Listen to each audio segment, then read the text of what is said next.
see a car for nothing but a car. Even if it has rims and wrapped and wings, it's still the same car. But you take a bike, you change the tank, you change the seat, what is it? And you completely changed it with minimal money and just your own time.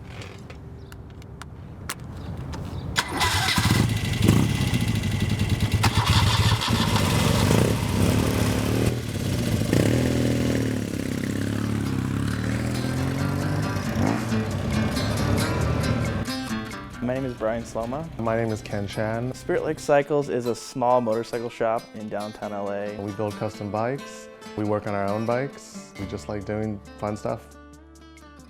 I started out of my kitchen building bikes, and funny enough, I put one on Craigslist just to see if I could sell it, and it sold like within 20 minutes. And I was like, maybe I could build another one. And so I kind of built another one, and everybody just started liking them, and then I got a client who wanted a few to ship to Italy, and all of a sudden, I was building bikes.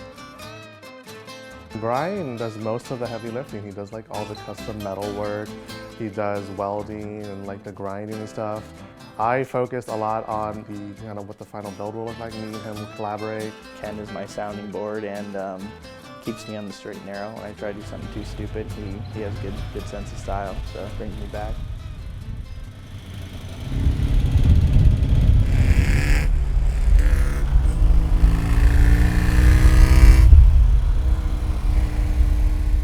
The two bikes that we had out today are the R90S, which if anybody is a BMW fan knows that is a iconic bike in motorcycle history. That was the first sport bike. That particular bike I found on Craigslist for not that much. It'd been sitting for 25 years. I got it from the original owner. And that's sort of a little bit of what we do, is find bikes we like, fix them up, maybe sell them, maybe ride them for a while. The other bike is a customer bike, which is a toaster tank, another notable BMW motorcycle. It's a short wheelbase early model bike that I've done some work to. I'm still waiting on the cafe seat, but I've done a lot of mechanical work to that bike, and that's a daily rider customer bike. We are best known for that R96 build that we call the CBMW.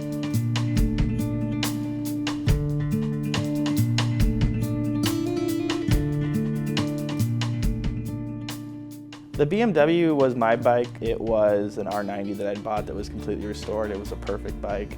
And I got this weird idea to put a Honda tank on it. Sort of chopped it up. It was a little sacrilegious. Took it to some shows. People hated it, which I thought was hilarious because it was sort of more of a joke than anything else, and it looked cool. Some people thought it was cool, some people thought it was awesome, some people thought it was just ridiculous and like it shouldn't belong.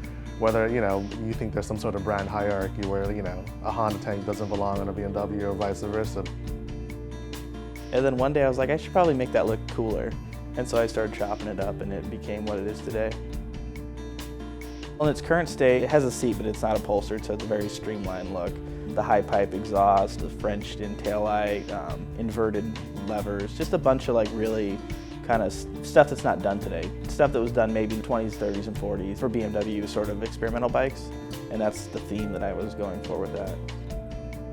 And the One show, which is a show in Portland, which is an invite-only builder show, and it won Best Twin Cylinder Bike, which was picked for BMW Motorrad, so pretty big honor to have them recognize it. Winning awards has impacted the business. A lot of people are aware of the shop now. We're so small now that we can still experiment. We can still mess up and nobody's like, oh, look at those guys, they messed up. We have the CBMW, which is a completely finished show bike, and then we have a BMW GS that's a complete monster that I built the racks for to do a trip on. So we don't have like a distinct style, but we have like a distinct method. This kind of cleanliness, put something together that looks factory, or be functional. Can be beat on, can be dropped. There's different mindsets to where you want to go.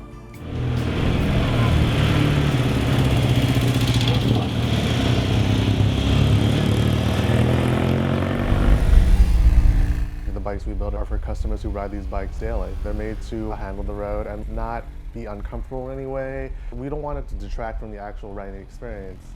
We just want to add to the bike. It's quite important to stay true to some aesthetic, so some people can see a theme in your bikes.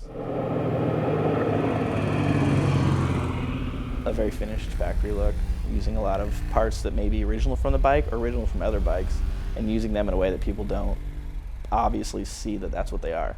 It is extremely important for us to stay true to what we like We don't want to do it for the money. A lot of guys start in their garage because they love doing it, and people can see that. And if you just start doing it because you want to make money, people can see that, and that's not what it's about.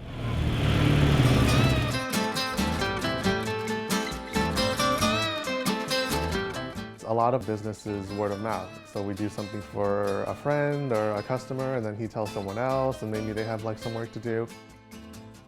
I won't take on a build unless I know the person or have talked to them at least numerous times. I want them to come into the shop and look at the bike and be excited. I want them to be happy about what I'm building because it's to please them, not for me. Like the customer we just did, I sort of took his wardrobe into account of what he wears and his house and his cars. His cars are charcoal and dark colors. He wears a lot of neutral colors, so the bike had to fit him. You can't build an orange bike for a guy that wears a lot of gray. So it's cool to get into people's lives and to see what they like and then build a bike to suit them. Riding on a motorcycle, you're more at one with your surroundings. You're riding side by side, looking out for each other's lives. You're trying to stay safe. For each person that rides a bike or wants to, it's not something that I can tell you and you'd be like, oh, I get that. You have to experience it. You have to try riding a bike. And maybe it's not for you, and maybe you'll be like, oh, now I know why I should ride a bike. And that's the only thing I can say. Go experience it. And if you like it, you like it. And if you don't, you don't. But you probably will.